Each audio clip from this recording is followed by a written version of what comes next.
तो previous videos में हमने ये देखा कि कैसे one factor at a time और फैक्टोरियल डिज़ाइन को कंडक्ट किया जाता है फार्मास्यूटिकल इंडस्ट्री में।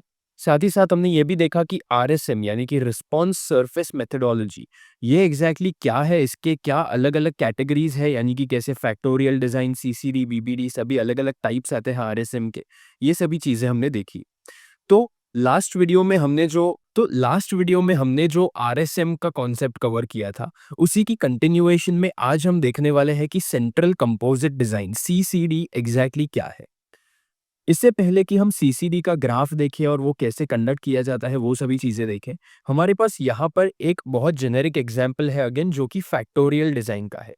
मैंने फैक्टोरियल डिजाइन में आपको यही सेम टेबल दिखाया हुआ था, जिसमें हमारे पास एक सर्टेन फैक्टर है कंप्रेशन फोर्स इस केस में। उसके दो अलग लेवल्स हैं हमारे पास, 5 किलो न्यूटन, 15 किलो न्यूटन्स। और बाइंडर कॉन्सेंट्रेशन के भी हमारे पास दो अलग लेवल्स हैं, 2% और 6%।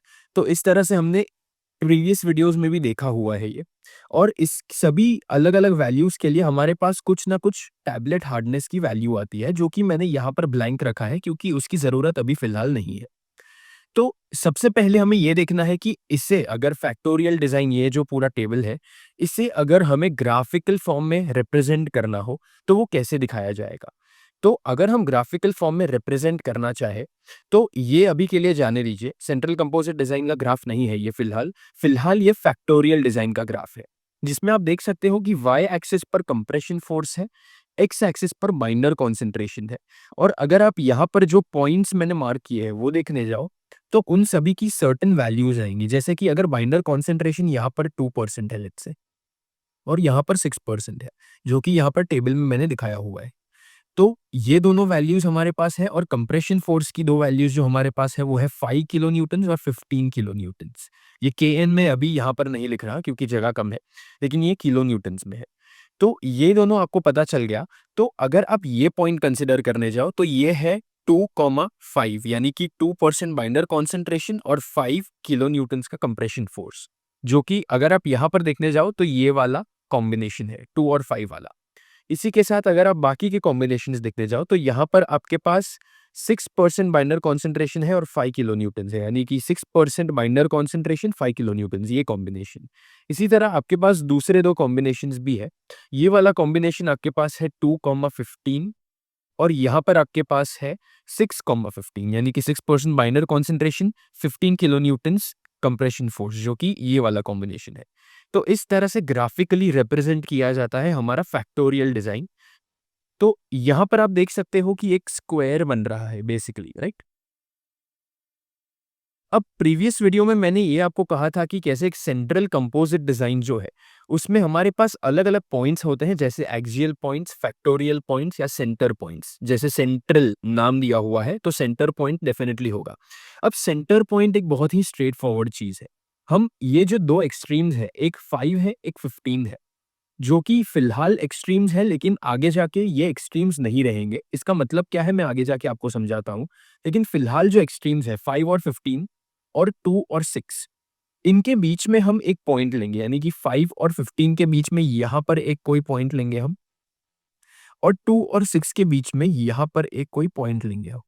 ओके, तो ये कोई भी रैंडम वैल्यू हो सकती है। यहाँ पर देख के ऐसा लग रहा है कि ये 4% हो सकता है, और यहाँ पर देख के ऐसा लग रहा है कि ये अराउंड 9 किलो न्यूटन्स हो सकता है। ओके, तो अगर ये एग्जाम्पल ले हम, तो ये अगर ग्रीन कलर में मैं बना दूं, क्योंकि मैंने सेंट्रल कंपोजिट यहाँ पर ग्रीन में लिखा है, तो ये हो जाता है हमारा सेंटर पॉइंट। तो ये जो व्हाइट में है वो है हमारे फैक्टोरियल पॉइंट्स। क्योंकि फैक्टोरियल डिजाइन के पॉइंट्स है ये, तो काफी स्ट्रेट फॉरवर्ड है, याद रखना। अगर हम ये वाला देखने जाए, ग्रीन वाला सर्कल जो है, वो है सेंटर पॉइंट, जो कि सेंट्रल कंपोजिट डिजाइन में आना जरूरी है। इसके अलावा हमारे पास और एक अलग टाइप का पॉइंट है, जो कि सेंट्रल कंपोजिट डिजाइन में इंक्लूड करना बहुत जरूरी है। वो पॉइंट है एक्सियल पॉइंट, उसे एक्सियल पॉइंट कहा जाता है। अब एक्सियल पॉइंट समझने के लिए सबसे पहले हम देखने वाले हैं कि एक्सिस क्या होता है। अगर आप इसके बीच में से एक लाइन पास करो, ये सेंटर में से, स्क्वायर के सेंटर में से, तो ये एक एक्सिस हो गया। और यहां पर से अगर एक लाइन पास करो तो ये एक्सिस हो गया, राइट? तो ये तो हमारे पास मेन एक्सिस आते हैं। अब एक्सिस पॉइंट एग्जैक्टली होंगे क्या? यहां पर एक्सिस पॉइंट जो है वो एक ना एक एक्सिस पे डेफिनेटली लाई करेंगे, यानी कि जो सभी एक्सिस पॉइंट है, उनमें से सभी एक्सिस पॉइंट या तो ये वाला एक्सिस पे लाई करेंगे या तो इस वाले एक्सिस पे लाई करेंगे। दो में से एक एक्सिस पे लाई करना ज़रूरी है एक्सियल पॉइंट्स को, इसलिए उन्हें एक्सियल पॉइंट्स कहा जाता है। तो मैं जो रेड से बना रहा हूँ, वो है एक्सियल पॉइंट्स। अब ये एक्सियल पॉइंट्स कई बार आप अगर बुक्स में देखो तो ये स्टार से भी डिनोट किए जाते हैं। तो यही होते हैं एक्सियल पॉइंट्स। अब ये एक्सियल पॉइंट्स कहाँ पर प्लेस्ड होंगे? एक्सियल पॉइंट्स प्लेस्ड हो सकते हैं, 4 टोटल होंगे हमारे पास अगर 2 फैक्टर की बात कर रहे हैं हम तो। तो यहाँ पर एक होगा, एक यहाँ पर होगा, एक यहाँ पर होगा और एक यहाँ पर होगा। 4 पॉइंट्स हमारे पास एक्सियल है।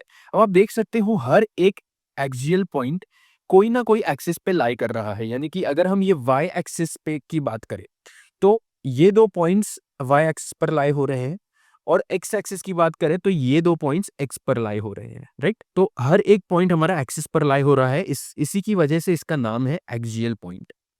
अब ये आप देख सकते हो कि भले ही एक वैल्यू इसकी सेंटर पॉइंट की ही वैल्यू है, यानी कि अगर आप यहाँ पर अगर देखने जाओ, ये वाला जो पॉइंट है, इसी की वैल्यू जो 4% की है, ये दोनों पॉइंट्स की, ये वाला पॉइंट और ये वाला पॉइंट, इन दोनों की 4% ही वैल्यू है। लेकिन अगर आप y एक्सिस की वैल्यू देखने जाओ, यानी कि x एक्सिस पे तो दोनों 4% है, लेकिन y पे अगर देखने जाओ, तो ये हद से बहुत ज़्यादा है और ये हद से बहुत कम है। यानी कि हमने जो पहले फैक्टोरियल पॉइंट्स ये 4 लिए थे, उनको हमने कहा था कि ये चारों एक्सट्रीम्स पे लाई करते हैं। लेकिन इस केस में हम जो एक्सियल पॉइंट्स ले रहे हैं, वो असल में एक्सट्रीम पे लाई कर रहे हैं। यानी कि इसका मतलब क्या हुआ? अगर हम यहाँ पर कंसिडर करें वाई एक्सिस पर, तो ये वाला पॉइंट 5 पर लाई करता है, 5 किलो न्यूटन्स पर। लेकिन ये पॉइंट इवन लोअर है as compared to 5 kilo newtons, तो ये कहीं पर 2 किलो न्यूटन्स पर आ सकता है या 3 किलो न्यूटन्स पर लेट्स से। तो लेट्स से ये 3 किलो न्यूटन्स पर लाई कर रहा है। उसी के साथ अगर हम ये वाला पॉइंट देखें, तो ये वाला पॉइंट हम देखेंगे कि हद से ज़्यादा है, यानी कि 15 से भी ज़्यादा है। ये जो 15 वैल्यू है, उससे भी ज़्यादा वैल्यू है इसकी। तो ये कहीं पर अराउंड 17 या 18 किलो न्यूटन्स हो सकता है। तो ये लेट्स से 18 किलो न्यूटन्स पर है। तो हम देख सकते हैं कि इसमें और भी एक्सट्रीम वैल्यूज़ हैं, यानी कि हम जो पहले कन्फाइन कर रहे थे ये स्पेस को, सर्कल को यूज़, ये जो स्क्वायर है उसको यूज़ करके, उस स्पेस से भी बाहर जा रहे हैं हमारे एक्सियल पॉइंट्स। तो ये एक्सियल पॉइंट्स की खास बात होती है कि सबसे एक्सट्रीम वैल्यूज़ वही पोजेस करते हैं। यहाँ पर अगर आप देखो ये दोनों पॉइंट्स को, तो ये दोनों पॉइंट्स भी अगर आप वाई एक्सिस पे देखो तो ये तो कहीं बीच पर लाई कर रहे हैं, यानी कि 9 किलो न्यूटन्स के अराउंड इनकी वैल्यू है। तो 15 और 5 के बीच में ही लाई कर रहे हैं। लेकिन अगर आप इन दोनों को एक्स एक्सिस पे कंपेयर करने जाओ, तो एक्स एक्सिस पे आप देखोगे कि इसकी ये वैल्यू है। ये वैल्यू यानी अराउंड 1% हो सकती है, 1% बाइंडर कॉन्सेंट्रेशन। और ये जो वैल्यू है ये हद से ज़्यादा है, ये वाली हद से कम थी और ये हद से ज़्यादा है, यानी कि 6 के बियॉन्ड, यानी ये 7% बाइंडर कॉन्सेंट्रेशन अराउंड हो सकता है। तो ये सभी हमारे पास अलग-अलग पॉइंट्स आते हैं जिन्हें हम टेस्ट करते हैं bye trying out different combinations की इसको अगर इतना रखा ये वाले फैक्टर को और इसको इतना रखा, तो इससे टैबलेट हार्डनेस पे क्या फ़र्क पड़ेगा? अब मैंने ये पूरी जो बात की, इसमें टैबलेट हार्डनेस का कहीं पर भी मेंशन नहीं किया। इसका रीज़न ये है क्योंकि अगर आपको टैबलेट हार्डनेस देखनी है, यानी कि आपका फाइनल आउटकम क्या है, वो अगर आपको देखना है, तो उसके लिए आपको एक 3D ग्राफ देखना पड़ेगा। इसमें जो ये वाली वैल्यू है, ज़ेड एक्सिस पे, वो आपकी हार्डनेस दिखाएगी। यानी कि ये एक्स एक्सिस पे जो बाइंडर कॉन्संट्रेशन था, वो मैंने यहीं पर रखा है, सेम है। और यहाँ पर जो कंप्रेशन फोर्स था वाई एक्सिस पे, वो भी सेम है। जस्ट मैंने इसको डिनोट करने का एक डिफरेंट मेथड बना दिया है। इसके बीच में एंगल भी 90 डिग्री ही है। यहाँ पर देख के आपको कंफ्यूज नहीं होना है कि ये अक्यूट एंगल है। ये असल में 90 डिग्री एंगल ही है, लेकिन ये पूरा एक 3D ग्राफ है, तो आपको 3D में इमेजिन करना होगा। आपको इमेजिन करना होगा ये हमारी तरफ आ रहा है, ये जो वाई एक्सिस है वो एक्स एक्सिस एग्जैक्टली राइट की तरफ जा रहा है और जेड एक्सिस एग्जैक्टली ऊपर जा रहा है। तो ऐसे आपको 3 डिमेंशंस में इसको इमेजिन करना होगा। अब हम इसमें क्या करेंगे, हमारे पास x और y की अलग-अलग वैल्यूज़ पहले से हैं, यानी कि ये जो 6% है, 2% है, 5 किलो न्यूटन है, 15 किलो न्यूटन्स है, ये सभी वैल्यूज़ हमारे पास पहले से है। तो हमें इसमें क्या करना है, सभी अलग-अलग कॉम्बिनेशंस को ट्राई करना है। लेट्स से ये हमारा एक फैक्टोरियल पॉइंट हो गया, तो ये हमारा एक एक्सियल पॉइंट हो गया, ये हमारा सेंट्रल पॉइंट हो गया। इसी तरह से हमारे पास बहुत सारे अलग-अलग पॉइंट्स हैं जो कि हम ये पूरे जो टेक्नीक है सेंट्रल कंपोजिट डिज़ाइन, इसमें हम ये सभी अलग-अलग फैक्टर्स को टेस्ट करेंगे या अलग अलग कॉम्बिनेशंस को रैदर टेस्ट करेंगे। और ये जो एक्सियल पॉइंट है लेट्स से, ये अगर हमने कॉम्बिनेशन ट्राई किया कि x की से ये सर्टेन वैल्यू है, y की ये सर्टेन वैल्यू है, इस पर टैबलेट की हार्डनेस क्या आ रही है वो हम यहाँ पर मार्क करेंगे इस तरह से। ओके, तो ये पूरा 3D में खेला जा रहा है, लेकिन मैं ऑब्वियसली एक 2D प्लेन पे दिखा नहीं पाऊंगा आपको कि क्या हो रहा है एग्जैक्टली। तो ये आपको 3D में प्रोजेक्शन इमेजिन करना है कि ये y या z एक्सिस जो है इस पर हार्डनेस है। तो इस तरह से हमारे पास अलग-अलग वैल्यूज़ की अलग-अलग यानी कि अलग-अलग कॉम्बिनेशंस की अलग-अलग हार्डनेस वैल्यूज़ आएँगी। लेट्स से सेंटर है जो, उस पे सबसे हाईएस्ट वैल्यू है, तो ये यहाँ पर है लेट्स से। ये जो फैक्टोरियल पॉइंट है, इस पर थोड़ा लो है, इस पर थोड़ा यहाँ पर है अराउंड, इस पर थोड़ा यहाँ पर है। तो ऐसी सभी हमारे पास वैल्यूज़ आएँगी और फाइनली हमारे पास एक 3D ग्राफ बनकर आएगा, जो कि यहाँ पर अगेन मैं नहीं दिखा पाऊँगा क्योंकि 3D ग्राफ है एक। लेकिन इस हिसाब से हम सभी वैल्यूज़ को अरेंज करते हैं और एक 3 डिमेंशन पूरा हम ग्राफ रिप्रेज़ेंट करते हैं, जिससे कि हमें पता चलता है कि जो एक्सियल पॉइंट है, ये वाली पॉइंट, इसका क्या फ़र्क पड़ता है फाइनल फॉर्मुलेशन की हार्डनेस पर। बाद में ये सभी फैक्टोरियल पॉइंट जो है, इनका क्या फ़र्क पड़ता है और सेंटर पॉइंट जो है, इसका क्या फ़र्क पड़ता है। तो इससे आप देख सकते हो कि आपको ये कर्वेचर जो है, ये भी पता चल रहा है, जैसे हमने प्रीवियस वीडियोज़ में डिस्कस किया था।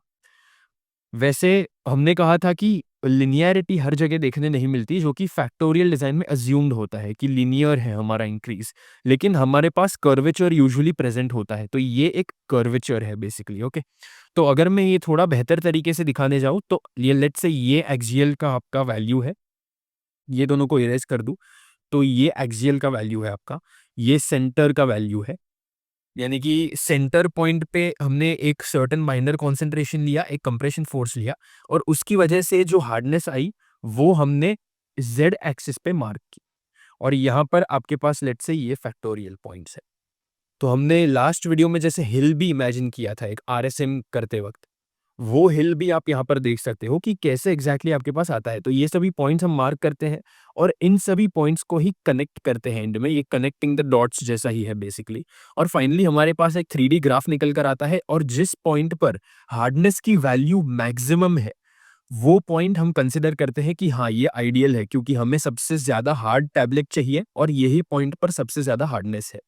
तो इस तरह से पूरी डिज़ाइन स्पेस में हमारे पास सर्टेन वैल्यूज़ आती है कि x की क्या आइडियल वैल्यू है, y की क्या आइडियल वैल्यूज़ है और वो हम डिटरमाइन करते हैं कि कौन-सी आइडियल वैल्यूज़ है जिससे कि हार्डनेस मैक्सिमम हो सके। तो यही होता है सेंट्रल कंपोजिट डिज़ाइन में। Thank you.